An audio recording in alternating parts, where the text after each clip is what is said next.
मेरी आवाज आ रही है? खाचरोद नगर से बद्रीलाल धाकड़। मैं इस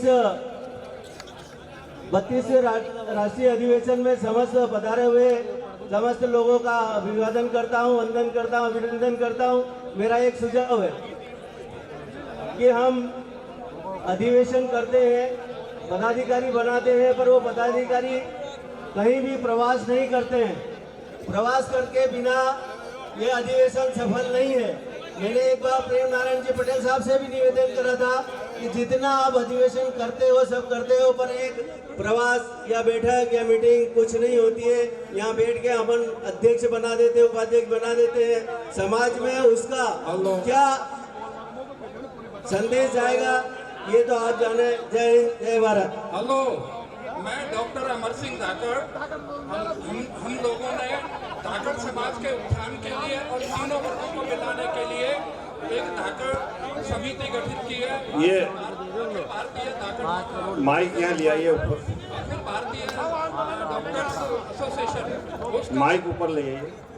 उसका मैं प्रेसिडेंट हूँ। और मेरा ये सुझाव है कि हमारा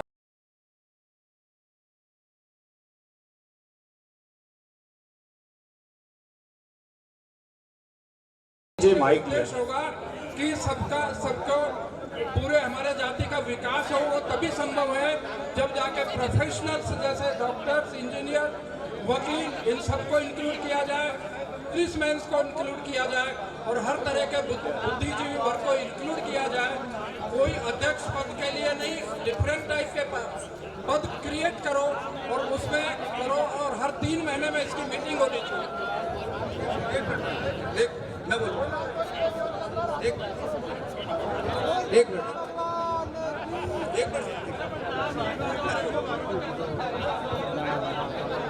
मैं प्रकाश धाकड़।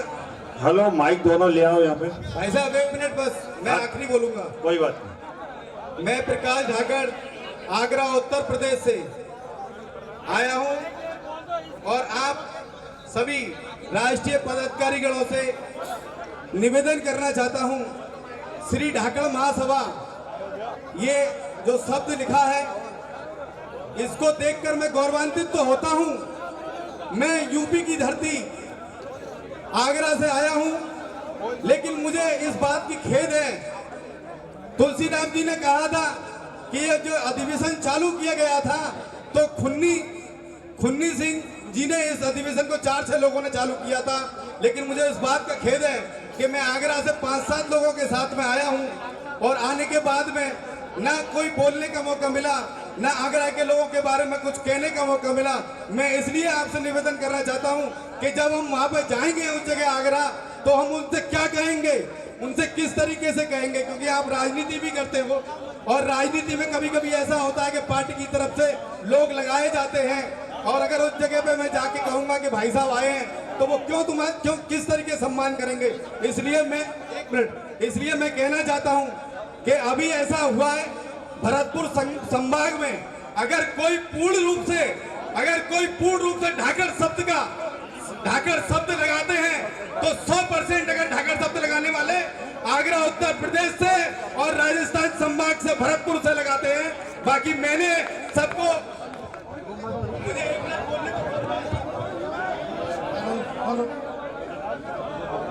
मैं धाकड़ समाज जयपुर से हूं और वहां का अध्यक्ष हूं, पेशे से वकील हूं।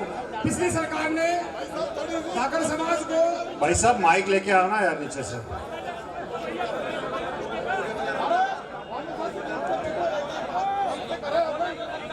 सब लोग अपने स्थान पर बैठ जाएं। माइक ले लो, गलत तरीके से बात हो रही है। सब लोग अपने स्थान पर बैठ जाएं। ये हमारा अपना अधिवेशन है और सुबह से अब अरे समय हो गया है ना।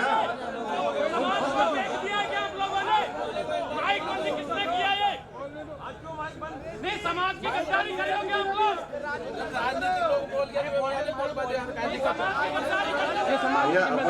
अपन ने तय किया था कि भाई इतना समय है अपने पास और इतना आप लोगों ने सुझाव भी दिया है। जितना आपने सुझाव दिया है सब लिख लिया है, ऐसी बात नहीं करते। धन्यवाद।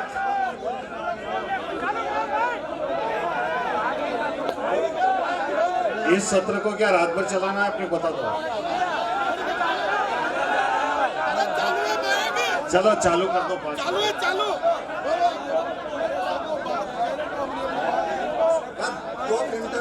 हेलो हेलो मैं शशांक मैं धाकर समाज समिति जयपुर से हूँ। सामूहिक विवाह सम्मेलन और पिछली सरकार ने मेरा एक हमें समाज भवन के लिए जमीन दी थी। कि आपने 12 साल में एक बार भी अधिवेशन तो नहीं बुलाया और दूसरों को भी मौका मिलना था, पर अब जो नई कमेटी वो 3 साल में ऑटोमेटिक खत्म हो गया और एक एडहॉक कमेटी बना और नया चुनाव वो आदमी जो भी अध्यक्ष बने वो धन्यवाद आपको। ये सुझाव आ गया था, इसलिए मैं निवेदन कर रहा एक सुझाव आ जाए तो उसको बार बार रिपीट नहीं करना। वो तो नोट हो गया, पहले भी नोट हो गया था। ठीक है, करें आप समापन। कल भी अपने कार्यक्रम करना।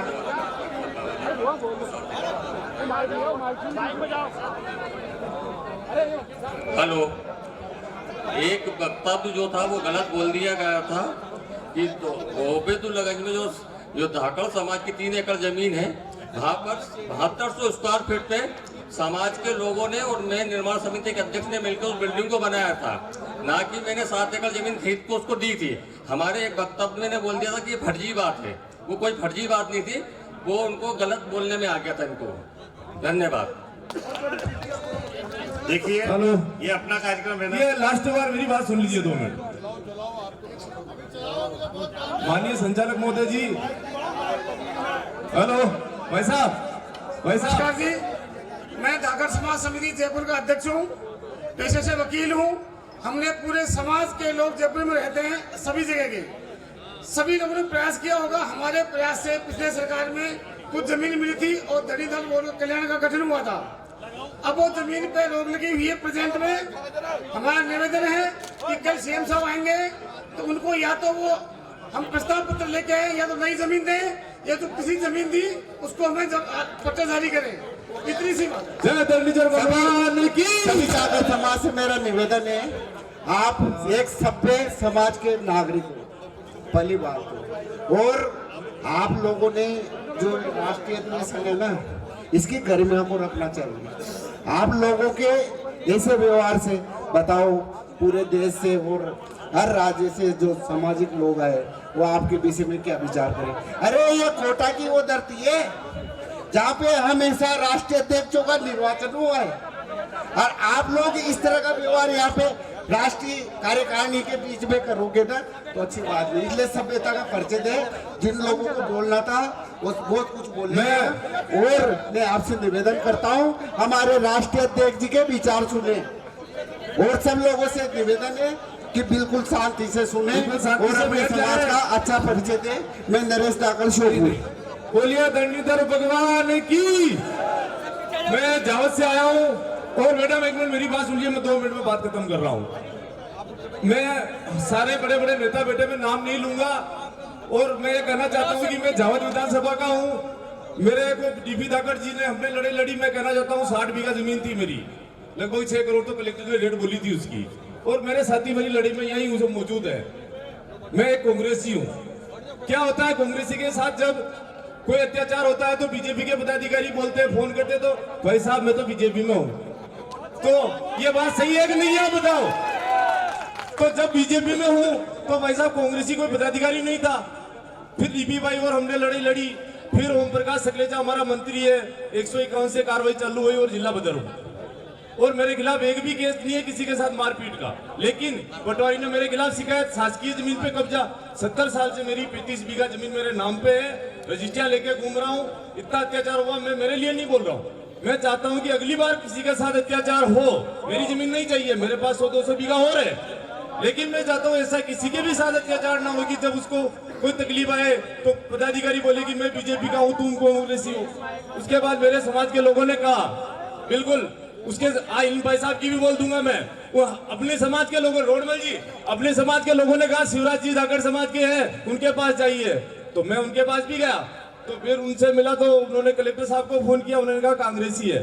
तो फिर आप भी समझते, इसलिए माफी चाहता हूँ, आपका समय खराब किया, लेकिन ऐसा अत्याचार समाज के साथ अब नहीं होना चाहिए। आप सभी से हाथ जोड़ के निवेदन करते हैं। धन्यवाद।